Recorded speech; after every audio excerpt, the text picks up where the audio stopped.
જેતપુરમાં અલગ અલગ બસમાં એક જ નંબર પ્લેટ લગાવી કરતા ટેક્સ ચોરી કૌભાંડનો પર્દાફાશ થયો। એક જ નંબર પ્લેટવાળી 10 ખાનગી ટ્રાવેલ જેતપુર પોલીસે જપ્ત કરી છે। ટ્રાવેલ સંચાલકો સામે જેતપુર ઉદ્યોગનગર પોલીસે ગુનો નોંધ્યો છે। 1,55 લાખનો મુદ્દામાલ કબજે કરી 3 ટ્રાવેલ સંચાલકોની ધરપકડ કરાઈ। જેતપુર મેંદરડામાં પેટ્રોલિંગ દરમિયાન પોલીસે સમગ્ર કૌભાંડનો પર્દાફાશ કર્યો। 10 ખાનગી બસ અને એક વાન સહિત 11 વાહન કબજે કરાયા।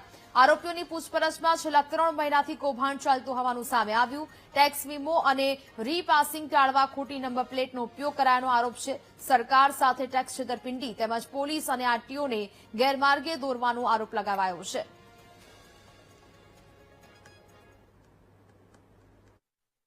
ઉદ્યોગનગર પોલીસના પીઆઈ શર્મા અને પીએસઆઈ ગઢવી વગેરેની ટીમ અલગ અલગ જગ્યાએ પેટ્રોલિંગમાં હતા ત્યારે એમને માહિતી મળેલ કે જેતપુર વિસ્તારની અંદર મેંદરડા વિસ્તારની અલગ અલગ ગાડીઓ છે એ અલગ અલગ ટ્રાવેલ્સમાં એક જ નંબર પ્લેટ લગાડી અને ટેક્સ બચાવવા માટે અને સરકારશ્રીના જે ટેક્સની ચોરી કરવા માટે આ અલગ અલગ ગાડીઓનો ઉપયોગ કરતા હતા।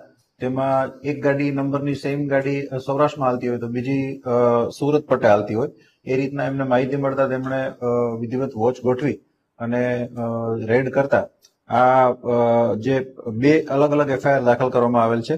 એક પાવન અલ્પેશભાઈ જયસ્વાલ વિરુદ્ધ ગુનો દાખલ કરવામાં આવેલ છે અને એક અલ્પેશ ટોનુભાઈ જયસ્વાલ અને કૌશિકભાઈ યોગેશભાઈ જયસ્વાલ એમ અલગ અલગ 2 ગુના દાખલ કરી અને ટોટલ 11 વાહન કબજે કરવામાં આવેલ છે, જેમાં 10 ટ્રાવેલ્સ છે અને એક ઓમની ગાડી છે।